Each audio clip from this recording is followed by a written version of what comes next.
Greetings of peace to all of you. Ladies and gentlemen, I am not the president of Iqbal Academy Pakistan, but the humble director of Iqbal Academy Pakistan. I apologize, but I was corrected at the very last minute to change that. I had that in my notes. And interesting thing before I start my presentation is that I was almost tempted to leave aside my presentation, the written paper, and plunge myself into something similar which Dr. Theodore's presentation somehow instigated. Because I have been engaged in Christian-Muslim dialogues and Christian-Muslim-Jewish dialogues for about the last 40 years, and the latest in which we engaged in the Yale Divinity School a year back was exactly the same which he invoked today. The two Christians and Muslims worship the same God. And but I resisted that temptation. But just one remark, that it's very interesting to note that his remarks about God in himself and differentiating between God himself and his message, which brings to my mind the remark of late Wilford Cantwell Smith, which he gave us the words that word made flesh and word made book. In one case, it's embrookment of the message. In the other, it's the enfleshment of the message. Now, ladies and gentlemen, 3 points. I have added a subtitle to the main title, Kinship between Islam, Kinship of Thought between Islam and the West. And the subtitle is Some Observations on Religious Tolerance. In order to be more focused and to address an aspect of the issue which usually remains unnoticed, though it's a very important one. And 3 points seem in order before I make my formal presentation. I am speaking a bit fast just to cover more, and secondly, to benefit myself from the time and monopolize the time which he has left from his allotted time. 3 points seem in order before I make my formal presentation. First, I have very little patience with Islamic triumphalism and absolutely no taste for precursorism. I hope you know both of these trends, tendencies, behaviors, attitudes, which are quite common in Muslim discourse, especially when it takes place in the West. If during the course of my presentation something surfaces that apparently resembles these aberrations, it should be taken as a freak of circumstance and not a representative attitude. Secondly, my presentation has no claim of presenting fresh, novel and original ideas. All I am doing is more or less a partial overview of the debates in which I have been engaged on the issues of kinship, integration of communities, especially in the West, and East-West encounter over the last decade or so. I am just undertaking the humble task of bringing to your notice the views and ideas that I have found most sagacious and worthy of consideration. And thirdly, it reflects my professional work in Iqbal studies. Since an important part of Iqbal's literary and philosophic work, as Dr. Afzal Ahmad very brilliantly brought it out, consists of his creative engagement with the conceptual paradigm of modernity at a sophisticated philosophic level, and more specifically, the Enlightenment project. Now, soiling one's lips with ill speech is a sin. The disbeliever and the believer are alike creatures of God. Humanity, human respect for human reality. Be conscious of the station of humanity. The slave of love, who takes his path from God, becomes a loving friend of both disbeliever and believer. Thus sang the sage Iqbal, the poet philosopher, in his magnum opus, the Javeednama, Pilgrimage of Eternity. In the late stage of secular modernity, when Iqbal pondered over the problems of his age, melancholy had become a collective mood and had turned into a cultural melody, deriving from a world that has been drained of all meaning and which had come to cast doubt on all traditional sources, theological, metaphysical, and historical. The dominant mood of Iqbal's time was a desperate search for a pattern. The search was desperate because it seemed futile to look for a pattern in reality. In terms of its mindset or worldview, the modern world was living in what has been called the age of anxiety. And Iqbal, feeling the pulse of the times, was trying to look beyond the symptoms to find the prime cause, as Dr. Afzal was talking about. So that something has gone wrong with the presiding paradigm or the worldview that his age and our age had come to espouse. And both East and West had a predicament. Mashriq tamam kharab ho, Maghrib azu beshtar kharab. And this crisis was located in something deeper than particular ways of organizing political systems and economies. Both East and West, the condition which they suffered was characterized by a loss of religious certainties and of transcendence with its larger horizons. And this is very important. Loss of transcendence is the main malady of the modern world. Because no socio-cultural environment in the pre-modern world, whole of pre-modern world, taken together all civilizations, had turned its back on transcendence in the systematic way that characterized modernity.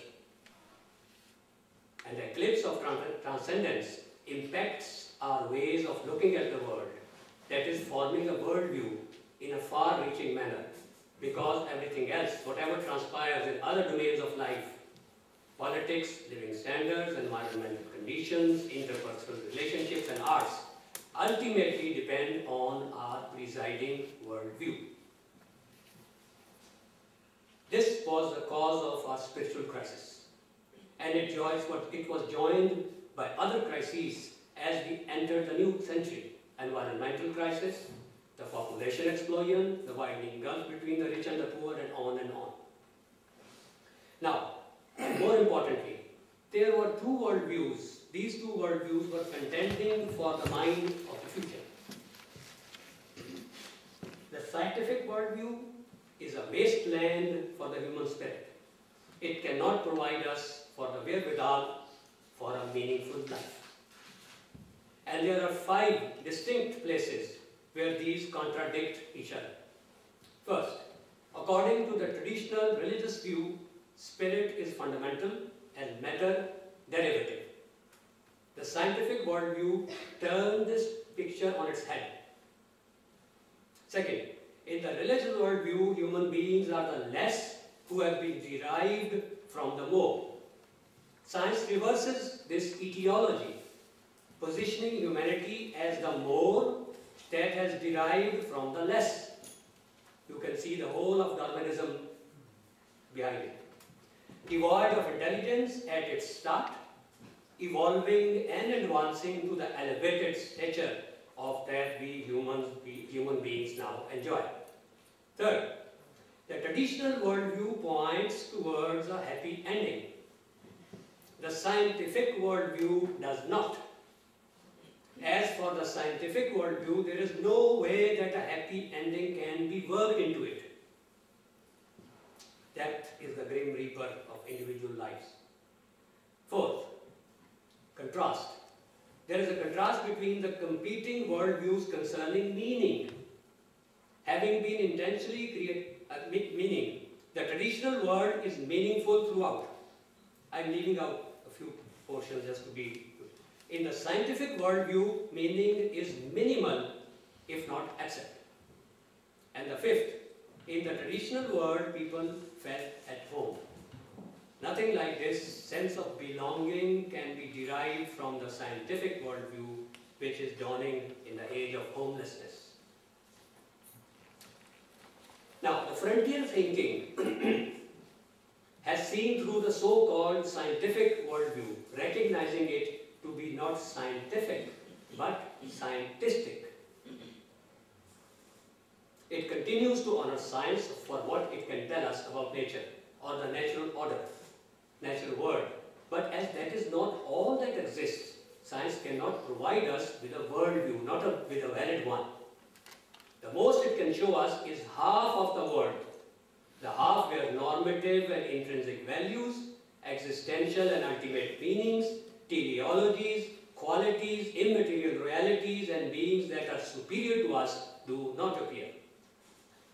This is a very important point, and it goes usually unnoticed, so I would like to, it's not generally recognized, so I'll spell it out.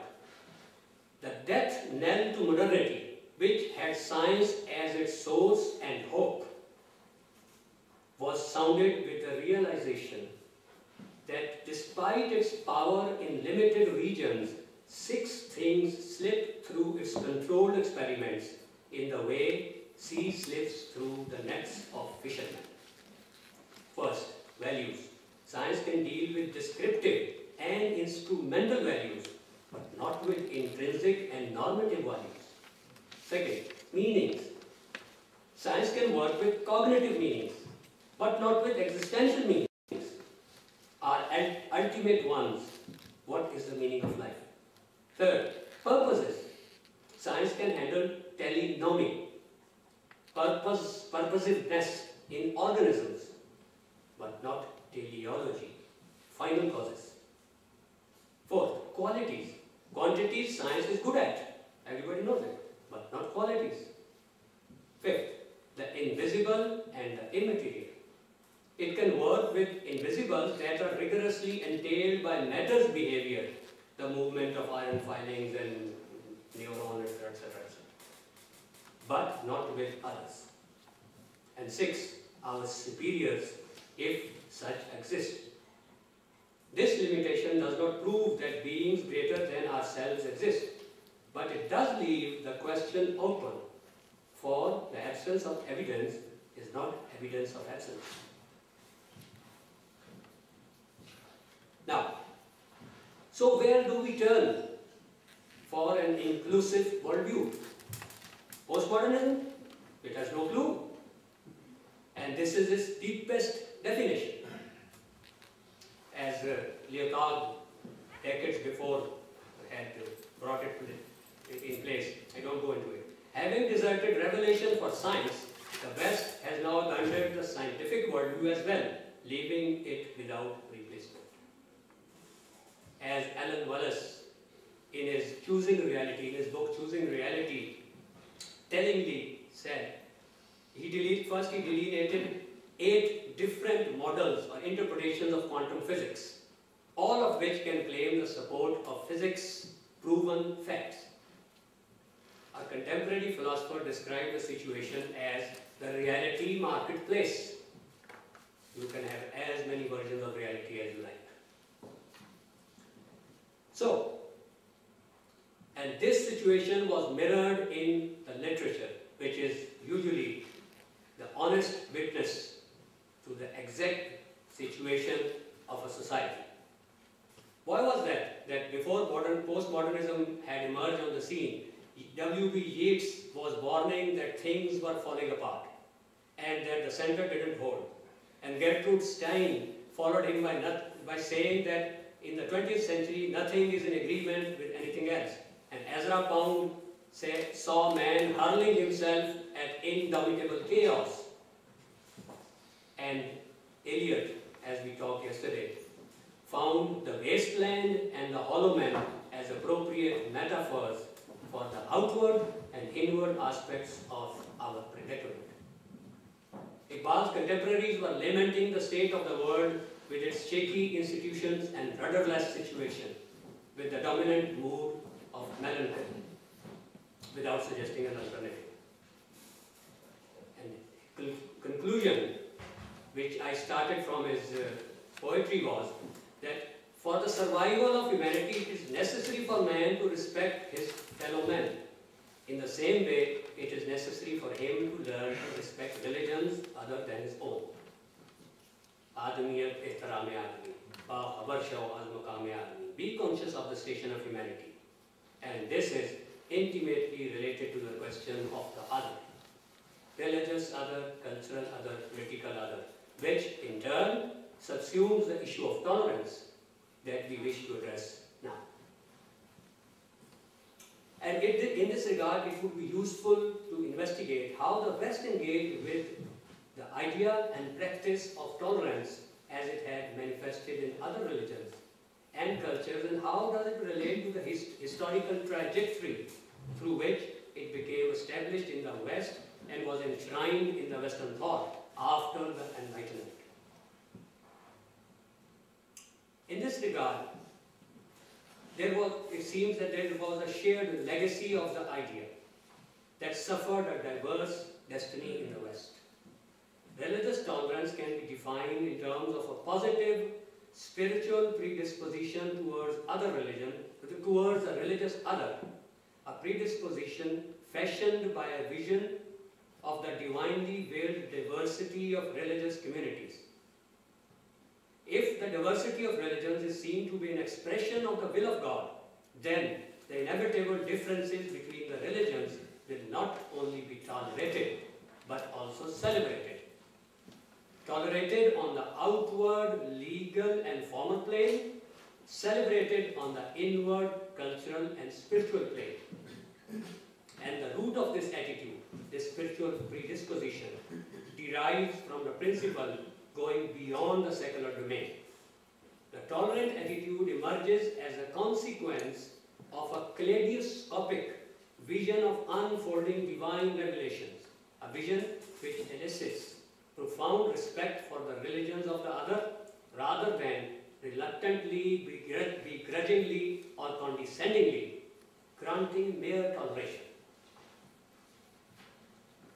Tolerance born of a divine ordained imperative cannot but engender respect for the other religious other. But the converse does not hold.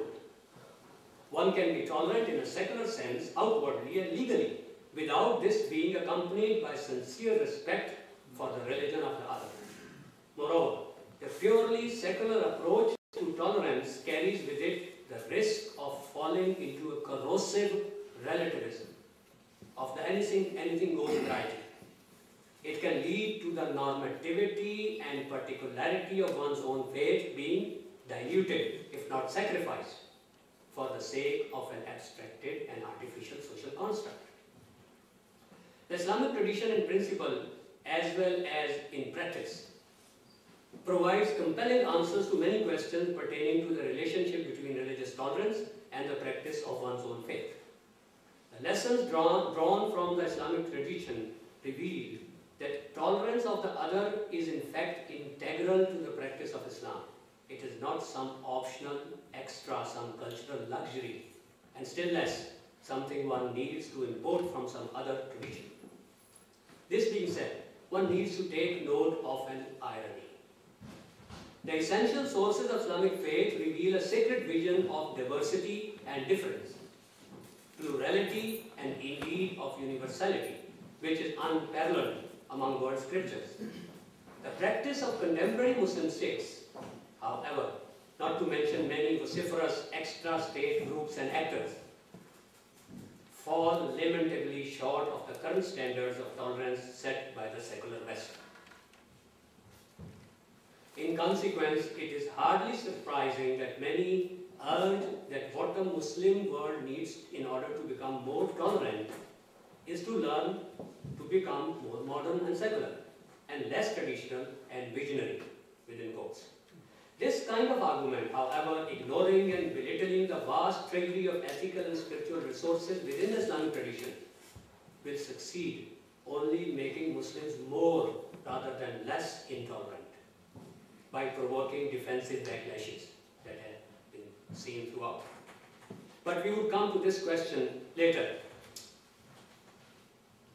But the apparently more intelligible demand that we must pass through an enlightenment voiced by the late Dutch politician Pim Fortuyn when he wrote that Christianity, quote, Christianity and Judaism have gone through the laundromat of humanism and enlightenment, but that is not the case with Islam.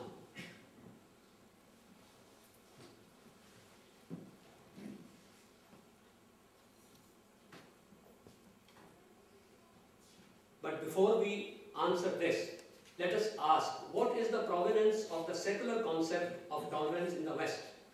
for this provides some important and ironic lessons in this domain, and also the question of kinship, which is very deep in this. In 1689, John Locke, one of the founding fathers of modern liberal thought, wrote a famous text called A Letter Concerning Toleration. This letter is widely viewed as instrumental in the process by which the ethical value of religious tolerance was transformed into a universal ethical imperative as far as individual conscience is concerned, and into a legal obligation incumbent upon the upholders of political authority as far as the state is concerned. In this letter, Locke ruefully reflected on the absurdity that Calvinists and Arminians were free to practice their faith if they lived in the Muslim Ottoman Empire, but not in the Christian Europe. He says, would the Turks, quote, silently stand by and laugh to see with what inhuman cruelty Christians thus rage against Christians, unquote. Locke passionately proclaimed the need for universal tolerance, whatever one's religious beliefs, and indeed in the prevailing Christian climate, despite one's belief. Following on logically from this secular principle of tolerance was the right for non-Christians to live unmolested in the state of England and be accorded full civil and political rights. Quote, neither pagan, nor Mohammedan, nor Jew ought to be excluded from the civil rights of the Commonwealth because of his religion, unquote. This strict separation between religion and politics, church and state, so often viewed only as a part of the evolutionary trajectory of Western secularization, must also be seen in the light of the historical interface between mutually intolerant Christian states and denominations on the one hand, and a vibrantly tolerant Muslim polity on the other. The current unquestioned right of freedom of religious belief and worship in the Western world is thus not simply a corollary of secular thought. It is a principle inspired, at least in part, by the influence of Islam. The spectacle of Muslim Ottoman tolerance was somewhat to which Christendom was used to, as the well-known saying among Eastern Orthodox Christians indicates, better the turban of the Sultan than the tiara of the Pope. Ottoman conquest was followed almost without exception by Islamic tolerance of the conquered peoples. Tolerance, says Reverend Dr. Susan Ritchie, was a matter of Ottoman policy and bureaucratic structure, and an expression of the Ottoman interpretation of Islam, which was in most instances stunningly liberal and cosmopolitan. And it is thus hardly surprising that Norman Daniel should allow himself to make the simple and for many startling claim, quote, the notion of toleration in Christendom was borrowed from Muslim practice. Even so fierce a critic of contemporary Islam mentioned by Dr. Afzal, Bernard Lewis, cannot but confirm the fact of history as regard these matters in his book Jews of Islam, by saying that even though there was a certain level of discrimination against Jews and Christians under Muslim rule, quote, persecution, that is to say violent and active repression, was rare and atypical. To sum up, the record of tolerance in Muslim history must surely be seen as the fruit of the prophetic paradigm, which in turn derives from and is a commentary upon the vision revealed by the Quran, whose fundamental message is that all previous revelations is of inclusion, not exclusion of all previous revelations, and protection and not of destruction. Arguably, the most important verse in this regard is, "We have revealed unto you the scripture with the truth, to confirm and protect the scripture which came before it. For each we have appointed a law and a way." Had God willed, He could have made you one community, but that He might try you by that which He has given you, He has made you as you are. So why with one another in good works? Unto God you will all return, and we will inform you of that wherein you differ. This verse, supplemented with many others as I given in the footnotes, establishes 4 crucial principles that enshrine the Quranic vision. First, the Quran affirms and protects all divine revelations. Second, the very plurality of these revelations is the result of a divine will for diversity on the plane of human communities. Third, this diversity of revelations and plurality of communities is intended to stimulate a healthy competition or mutual enrichment in the domain of good works. Fastabiqul khairat. And fourth, differences of opinion are inevitable. These are inevitable consequences of the very plurality of meanings embodied in diverse revelations. These differences are to be tolerated on the human plane and will be finally resolved in the hereafter. But in our times, the secular principle of separation between church and state derives much of its legitimacy from the religious tolerance which fidelity to these principles foster and protect.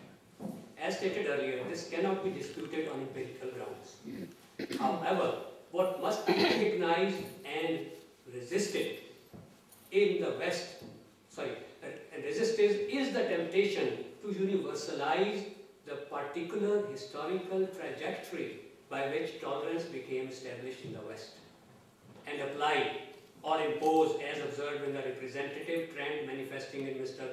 Fortune's observation, impose this trajectory normatively to the Muslim world. Political analysts are fond of pointing to examples of religious intolerance in the contemporary Muslim world and attribute this absence of tolerance to the backwardness of Islam, and in particular to the insistence by Muslims that religion must dominate and fashion the whole of life, that restoring God to the public and private sphere is non-negotiable and essential. This refusal to separate mosque from state, such analysts conclude, is one of the main reasons why the Muslim world lags behind the West as regards both the principle and practice of religious tolerance. This type of analysis is not only simplistic but erroneous. It also obscures an irony at once historical and theological. The principle of religious tolerance has historically been one of the hallmarks of Muslim society, right up to its decline in the pre-modern period. A decline accelerated by the assault of Western imperialism, mimetic industrialism, and corrosive consumerism, all of which diminished radically the spiritual sap of the Islamic tradition and thereby the ethics of tolerance and compassion. And in contrast, the intolerance which characterized Christendom for much of its history only began to be deconstructed in this same period with the advent of Western secularism. In other words, the rise of religious tolerance in the West appears to be correlated to the diminution of the influence of Christian values in public life in the modern period. Conversely, in the Muslim world, it is the decline of the influence of Islamic values that has engendered the peculiar inferiority complex of which religious tolerance is a major symptom. So, Muslims ought to be invited to become aware of the tolerance which truly characterizes the spirit and the history of the Islamic tradition, to use this tradition as the yardstick by which to critically assess diversity and pluralism. Because for Muslims, being tolerant of the religious other does not require imitating any philosophical teachings on tolerance the Western thought has to offer, but rather returning to the moral and spiritual roots of their own tradition, while benefiting from and acknowledging the positive aspects of practical tolerance enacted by Western nations in the realm of public law, human rights, and political governance. And this last remark brings us back to consider the question that was evoked with reference to the remark of Pim Forshuing. There are arguments in defense and responses that challenge the argument, but the insistent question of Mr. Forshuing remains with us. Do we have to pass through this laundromat to be made internally white, as it were, to have an authentic and honored place of belonging at the table of the modern reality? Perhaps the greatest single issue exercising the world today is the following. Is the engagement of Islamic monotheism with the new capitalist global reality a challenge that even Islam, with its proven ability to square circles, cannot manage? The current agreement between zealots on both sides, Islamic and unbelieving, that Islam and Western modernity can have no conversation and cannot inhabit each other, seems difficult, given traditional Islamic assurances about the universal potential of revelation. And the increasing number of individuals who identify themselves as entirely Western and entirely Muslim demonstrate that the arguments against the continued ability of Islam to be inclusively universal are simply false. The same argument underlies the claim that Muslims cannot inhabit the West or as successful participants of Western-dominated global reality because Islam has not passed through a reformation.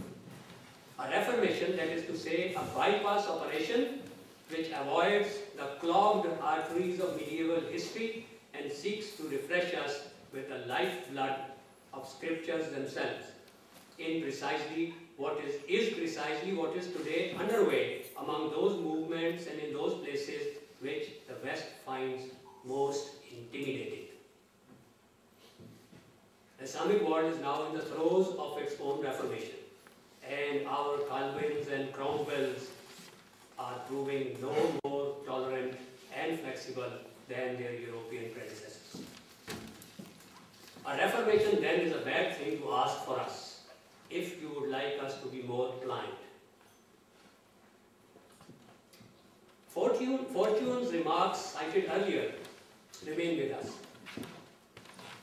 In this regard, the case of Netherlands is especially pertinent because it was until very recently a model of liberalism and multiculturalism. Indeed, modern conceptions of religious toleration may be said to have originated among Dutch intellectuals. But if Holland can adopt an implicitly inquisitorial attitude to Islam, there is no reason why other states should not do likewise. And Forshuing, a highly educated and liberal Islamophobe, was convinced that Islam cannot spare the circle. He would say that the past genius of Islam in adapting itself to cultures from Senegal to Sumatra cannot be extended into our era, because the rules of that game no longer apply. Success today demands membership of a global reality, which means signing up to the terms of its philosophy. But this seems as if he is imposing a Christian squint on Islam. And it has been noticed in many responses. For example, when John Gray, the British historian, went so far to describe the process with which Washington describes the war on terror, as he described John Gray, as an internal Western argument which has nothing to do with the traditional Islam. He puts it like this, quote, "The ideologues of political Islam are Western voices, no less than Marx or Hayek. The struggle with radical Islam is yet another Western family quarrel," unquote. Nonetheless, the irony remains. We are represented by the unrepresentative. And the less attractive potentialities. Western Muslim theologians, as well as many Muslim theologians living in the West, René Genox and Nasr, Tim Winter, Ted Lingbaum, Roger Yalovi, just to name a few, frequently pointed out that the movements which seek to represent Islam globally or in Western minority situations are typically movements which arose as reactions against Western political hegemony that themselves internalized substantial aspects of Western political method. And one could also argue against Mr. Fortune that Muslim communities are far more open to the West than vice versa, and know far more about it. There is no equivalent desire in the West to learn from and integrate into other cultures. Islam, we will therefore insist, is more flexible than the West. Where they are intelligently applied, our laws and customs, mediated through the due instruments of ijtihad, have been reshaped substantially by encounter with the Western paradigm. Western law and society, by contrast, have not admitted significant emendation at the hands of another culture for many centuries. From our perspective, then, it can seem that it is the West, not the Islamic world, which stands in need of reform in a more pluralistic direction. It claims to be open while we are closed, but in reality, on the ground, seems closed while we have been open. And the historical antecedents of many of these things which became enshrined in the West have been established in the academia. I leave it out to come to keep addressing this issue from another angle. Western intellectuals now speak of postmodernism as an end of Enlightenment reason. Now, if that is so, the new Muslim question becomes, why jump into the Landomat if European thinkers have themselves turned it off? Is the third world to be brought to heel by importing only Europe's yesterdays? Revelation, as always, requires the middle way. Extremism, in any case, never succeeds even on its own terms. It usually repels more people from religion than it holds within it. Attempts to reject all of global modernity simply cannot succeed and have not succeeded anywhere. To borrow Tim Winter's words, a more sane policy, albeit a more courageous, complex and nuanced one, has to be the introduction of Islam as a prophetic but dissenting witness within the religion of the modern world. During our debate, Basit Koshal made a very pertinent observation in responding to Tim Winters that Islam should be a prophetic, dissenting witness within the reality of the modern world by saying that it means that the dissent from the Enlightenment can only be within the limits of reason alone. It also means that the prophetic witness will have to play the indispensable role of affirming witness from outside the Enlightenment tradition, affirming some of the deepest aspirations of Enlightenment and the Enlightenment ethos from the Quranic perspective. And the ultimate goal of Islam in its encounter with the modern West is not critique condemn and replace. This is important. The ultimate goal of Islam in its encounter with the modern West is not to critique, condemn and replace, but to redeem, reform and embrace. And in the final analysis, there is only one unredeemable part of Enlightenment tradition. I am still quoting Bassett. And it is the fact that it allowed its critique of illumination, wisdom and the divine turn into an outright rejection. And the only unredeemable aspect of Enlightenment is that its stance towards non-Enlightenment paradigms is one of critique, condemn and replace. So, it should now not be hard to see where we naturally fit. Postmodern theologians and more skeptical but still anxious minds have pointed out the Enlightenment's inability to form a stable and persuasive ground for virtue and hence for what it has called citizenship. And David Hume has gone in detail on that. And religion and only religion offers a solution to this fatal weakness. Applied with wisdom, it provides a fully adequate reason for virtue and an ability to produce cultural and political leaders who embody it themselves.